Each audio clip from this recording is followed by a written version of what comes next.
Hello, survivors. Thank you for taking the time to listen to the story. If you haven't already done so, please subscribe to our channel. We appreciate it, and thank you in advance. Please leave the name of the city you're listening from in the comment section below. It helps us see our reach in the community. Let's start the story. The C-130's interior rattled as we descended toward Washington, D.C. Through the open ramp, I watched the Capitol burn. Fires dotted the darkness like dying stars, smoke columns twisting into the October night. The National Mall lay dark except for flames consuming the National Archives. October 15th, 2024, Day 0. 5 minutes, the loadmaster shouted. I checked my gear, M4 carbine, 3 magazines, 1 grenade, night vision goggles. The same loadout I'd jumped with in Kandahar. But this LZ wasn't a hostile desert. It was the heart of our nation's capital. Sergeant First Class Seth Porter. 2nd Airborne, 3rd Battalion, 505th PIR. 10 years of service. I'd jumped into bad situations before, but nothing felt like this. The briefing had been chaos. 20 minutes from wake up to wheels up.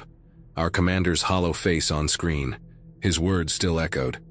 Extract VIPs from the Capitol building. Nuclear sterilization authorized. 90 minutes from boots on ground. 90 minutes before they bombed Washington, D.C. You think it's real? Private Jennings asked beside me, leg bouncing. Fresh from jump school, couldn't have been more than 19. I didn't answer. Through the ramp, another building erupted in flames. Tiny figures scattered, their movements wrong. Some chased others through the streets. Even from 1,000 feet up, I could see something wasn't right. Porter. Corporal Davis moved down the line, checking harnesses. Afghanistan veteran, steady hands. You see that crowd near the Lincoln Memorial? I glanced out. The memorial's white columns were surrounded by a dark mass that shifted and surged. Hundreds of people moving as one. They're not people anymore, Davis muttered. The aircraft banked hard. The pilot's voice crackled. LZ is hot.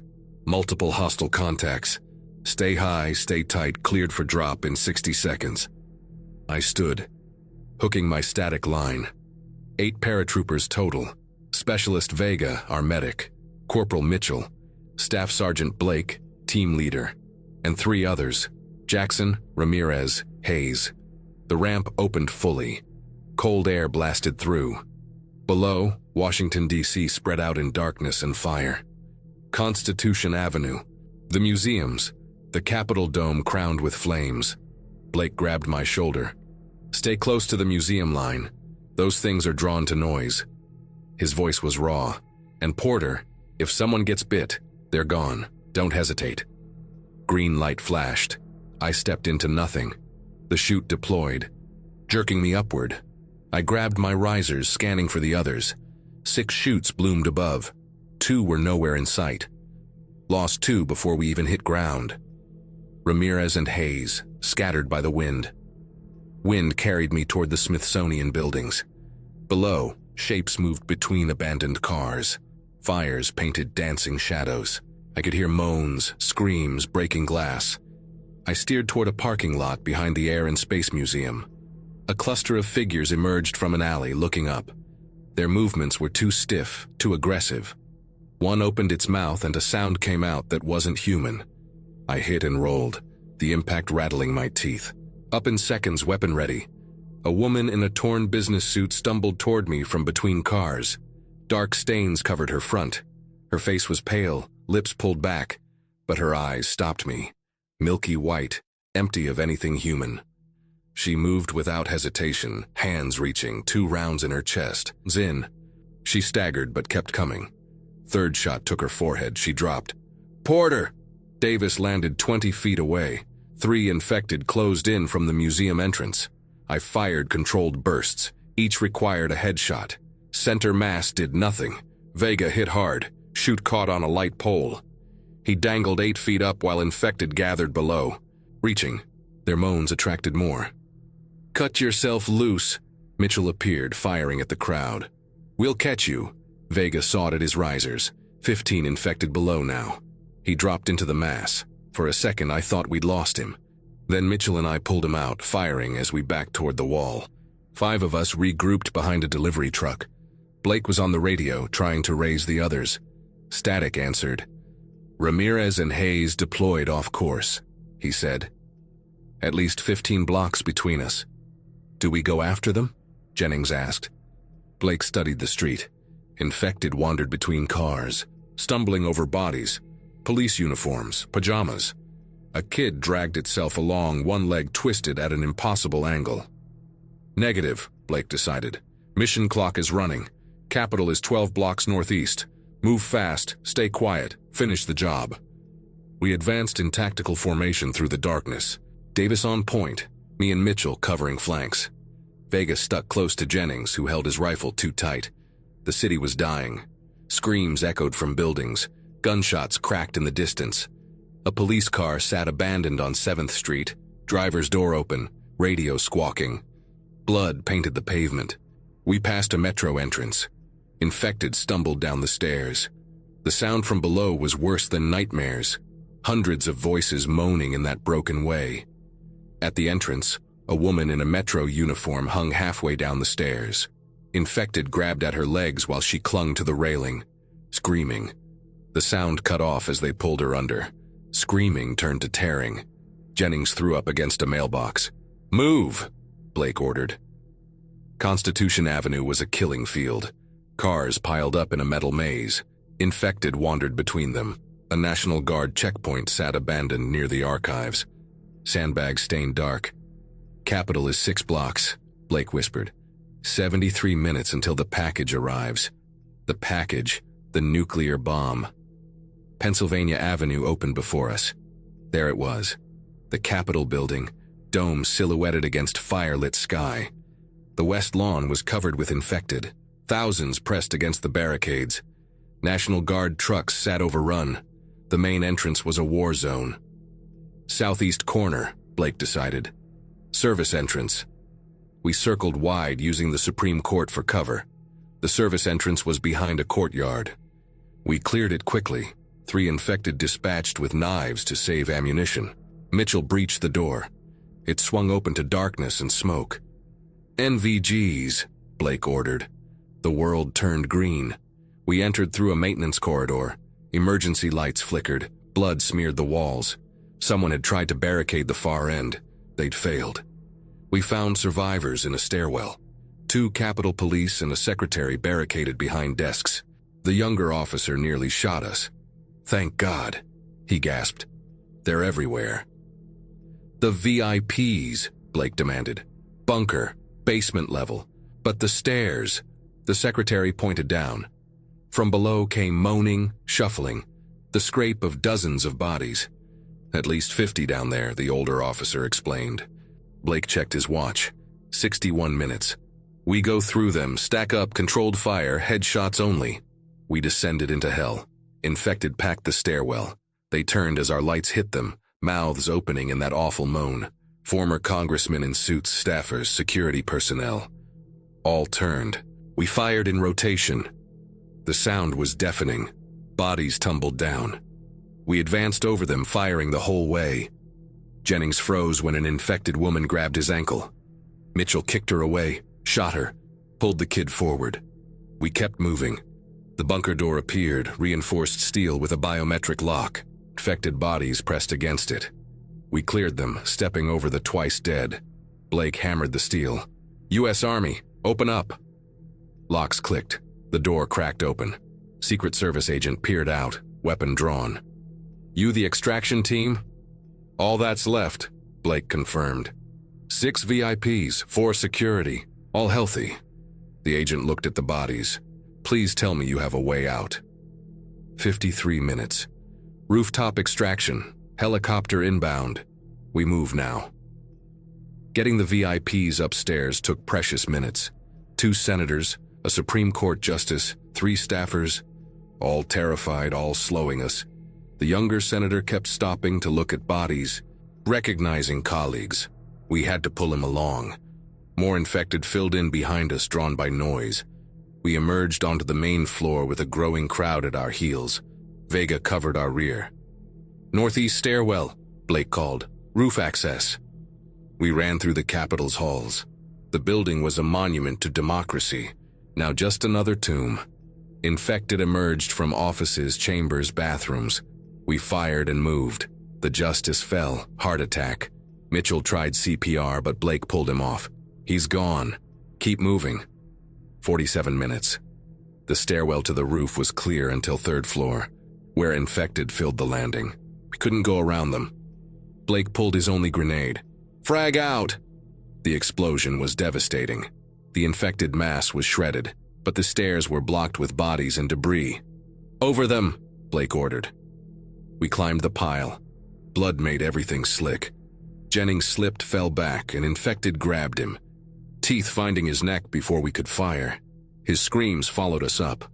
We sealed the roof access behind us. The helicopter was already inbound, a Black Hawk approaching from the east. Dawn was breaking, painting the devastated city red. Green smoke, Blake popped the canister. The Black Hawk circled once, then settled down. The crew chief waved frantically. They knew the clock. We loaded VIPs first, then the Capitol Police, then Secret Service. Blake, Mitchell, Davis, Vega, me. 5 remained from 8. We piled in as the door behind us gave way. Infected poured onto the roof. Go, go, go, Blake screamed. Blake. The helicopter lifted. An infected grabbed the landing skid. Davis leaned out and put a round through its head. It fell away into the crowd below. I stared out as we banked west. The Capitol dome was burning, flames consuming the symbol of American democracy. The infected filled every street, a sea of former humanity. 41 minutes on my watch. They're really going to bomb Washington, Vega said quietly. I thought about Ramirez and Hayes somewhere down there, about Jennings in that stairwell, about the millions still trapped, waiting for rescue that would never come. Blake handed out protein bars. Eat. Rest. We're being redeployed immediately upon landing. Where? Davis asked. Blake stared at his hands, still trembling. When he spoke, his voice was hollow.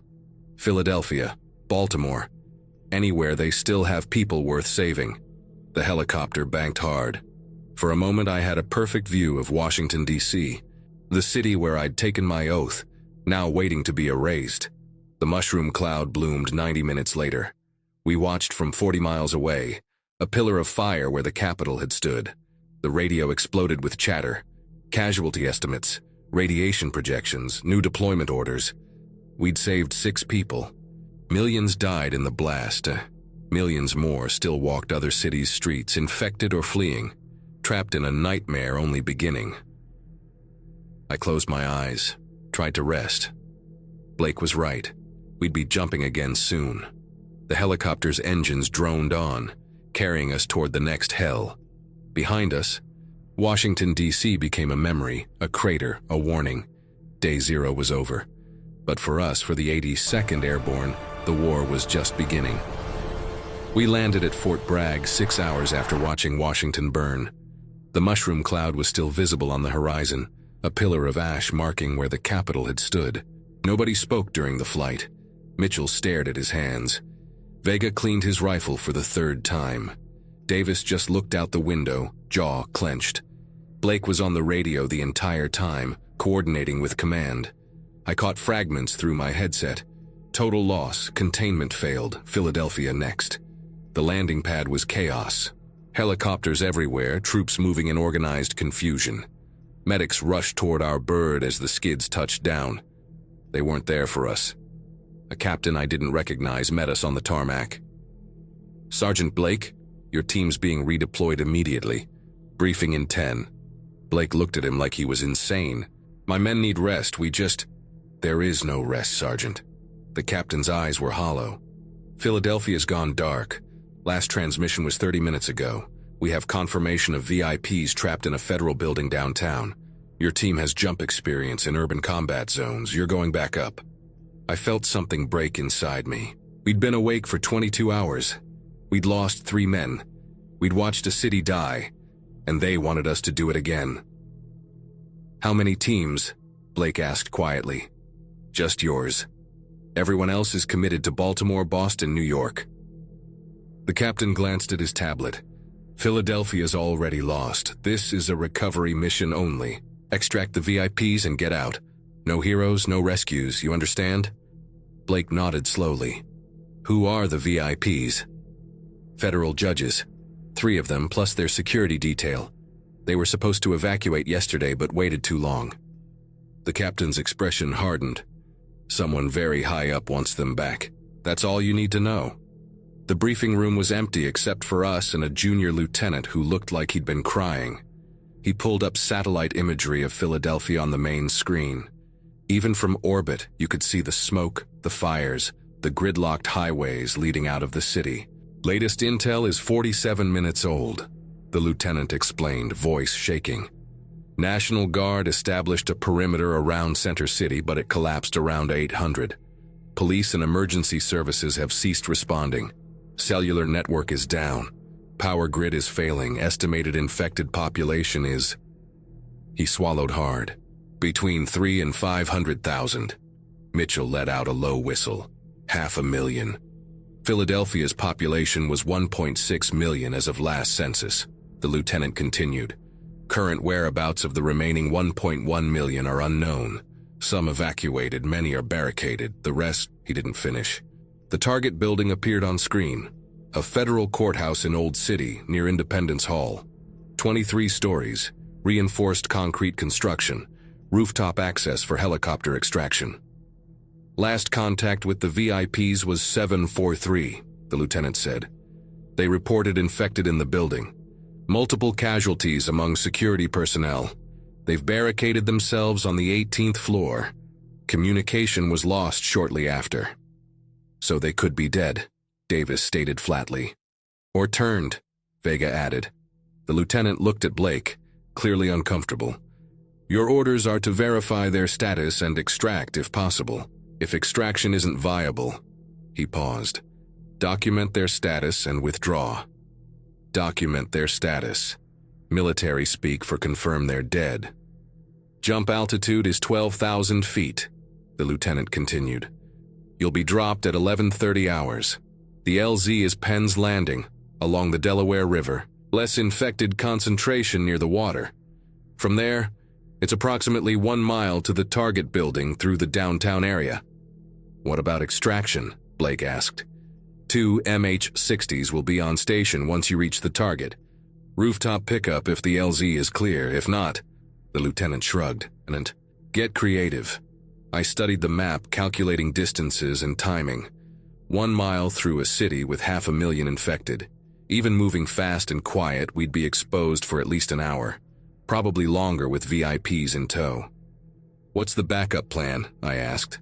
The lieutenant and captain exchanged glances. There is no backup plan, Sergeant Porter. You're the backup plan. We had 90 minutes to prep. I stripped my rifle completely, cleaned every component, reassembled it. Muscle memory from 1,000 repetitions. My hands were steady, but my mind kept replaying Jennings' screams as the infected pulled him down. Vega found me in the armory, loading magazines. You okay? Fine. Liar. He sat down next to me, started loading his own magazines. Nobody's fine after DC. I didn't respond. What was there to say?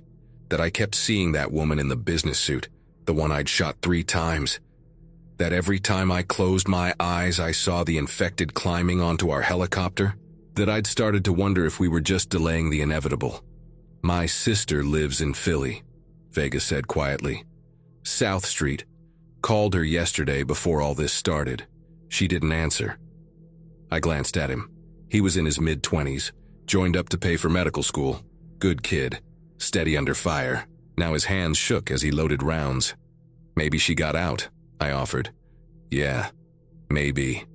He didn't sound convinced. Porter, if things go bad up there, if I get bit... Don't, I cut him off. We're getting through this. All of us. He nodded, but neither of us believed it. The C-130 lifted off at 11:15 hours. 6 of us loaded in. Blake, Mitchell, Davis, Vega, me, and a new guy. They'd assigned us a replacement for Jennings. Kid named Stokes, maybe 19 years old, fresh from Fort Benning. He sat rigid in his seat, trying not to look terrified. Blake briefed us during the flight. LZ is Penn's Landing. Penn's. We clear the immediate area, establish a perimeter, then move west on Market Street toward the courthouse. Fast and quiet. We don't engage unless necessary. Every shot is a dinner bell for those things. What about civilians? Mitchell asked. We're not equipped for rescue operations, Blake said. Mission is extraction of VIPs only.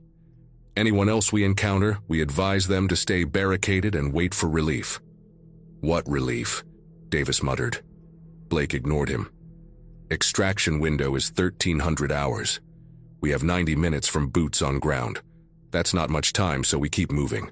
No stops, no detours, no heroics. Clear? We all nodded. One more thing. Blake pulled out a small device I didn't recognize. This is a radiation detector. Command wants readings from multiple points in the city. Apparently they're trying to decide if Philly gets the same treatment as DC. The same treatment. Nuclear bomb. So we're collecting data for our own funeral, Davis said. Blake met his eyes. That's why we move fast. The loadmaster gave us the 2-minute warning. Through the open ramp I could see Philadelphia below. From altitude, it looked almost normal. Then I noticed the highways, completely gridlocked. Cars abandoned in place. Smoke rose from dozens of locations. As we descended, I started to see movement in the streets. Lots of movement. 1 minute. We stood, hooked our static lines. Stokes was pale, breathing too fast. I grabbed his shoulder. Control your breathing. Focus on your training. You'll be fine. He nodded, but his eyes were wide with terror. Green light.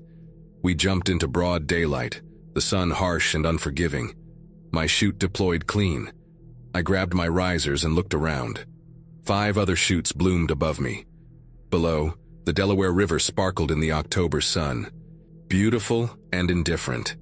The wind pushed us east toward the river. I fought it, steering toward Penn's Landing. The landing zone was a concrete plaza, mostly clear. I could see infected scattered around the area, maybe 20 or 30. Not too bad. Then I looked west toward the city center. The streets were packed. Thousands of infected filled the roads between us and our target.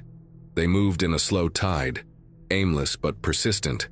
Some clustered around buildings, pounding on doors. Others wandered alone. All of them would hear us land. I hit the concrete hard, rolled, came up with my weapon ready. 2 infected were already moving toward me from a shuttered restaurant. I dropped them both with headshots. The suppressor on my rifle making the shots sound like loud coughs rather than proper gunfire. Rally point, northeast corner. Blake's voice crackled in my ear. I sprinted toward the rendezvous, cutting my chute free. Vega landed 20 feet away, dealing with his own infected. Mitchell came down clean. Davis hit near the river's edge, had to wade out of shallow water. Stokes landed in the middle of a group of them. His screams started immediately. I turned to see him on the ground, tangled in his chute, with 4 infected tearing at him. We ran toward him, firing, but it was too late. By the time we reached him, he was gone. Literally gone. They'd opened him up, and what spilled out wasn't something you could survive. I put a round in his head before he could turn. Blake grabbed my arm, pulled me back. He's done. We move now. Only 5 of us now. We'd been on the ground for less than 2 minutes. We sprinted for cover behind a parking structure.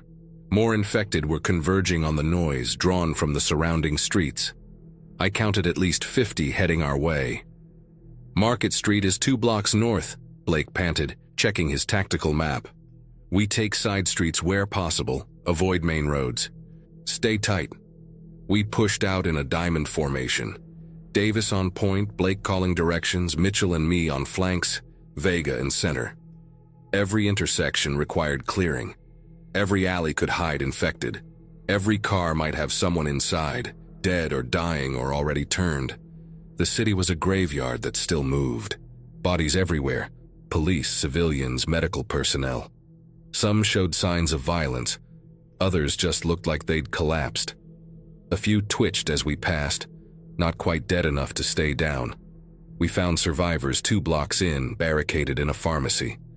They hammered on the windows as we passed, begging for help. A family, mother, father, 2 kids. The father held up a phone, mouthing words we couldn't hear through the glass. Keep moving, Blake ordered when Mitchell hesitated. Sir, there's kids. I said move. Blake's voice was harsh. We can't save them. Tell them to stay put, stay quiet. Help is coming. Mitchell tapped the window, gestured for them to stay down, stay silent. The father understood. He nodded, pulled his family back from the glass. I wondered if they knew help wasn't coming. That the only thing coming was fire from the sky. Market Street was worse than the satellite images suggested. Cars packed tight, some still running with dead drivers slumped over wheels. Infected wandered between them like shoppers in a mall, aimless until they saw us. Then they came fast. Contact front. Davis opened fire. A wave of them poured out of a bank building, maybe 40 strong. We fell back, firing controlled bursts. They kept coming, stumbling over their own dead. Some crawled when their legs were blown out. Others pressed forward with multiple gunshot wounds, only stopping when we found their heads. Frag out! Blake threw a grenade into the mass. The explosion was devastating in the urban canyon. Bodies flew apart. Windows shattered. Car alarms shrieked. And every infected within 6 blocks turned toward the sound. That's going to draw more, I said. Can't be helped. Move. We ran down Market Street, weaving between cars. Behind us, hundreds of infected poured from buildings following the noise. I could hear their moans echoing off the glass towers.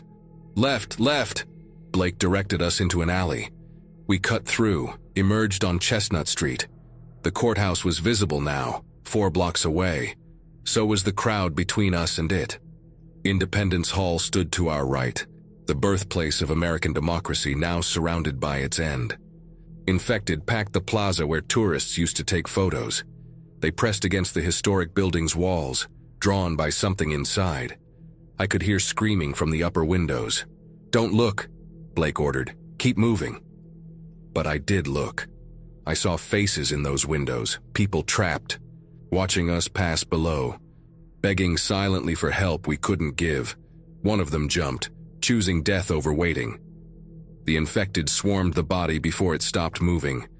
Vega was crying, I realized. Tears streaked his face as he walked, but his hands were steady on his rifle, his movements sharp. Professional, even in horror. We reached the courthouse at 11:47 hours, 17 minutes behind schedule. The ground floor was compromised, windows smashed, infected wandering the lobby. But the stairwell door was steel and it was closed. Stack up.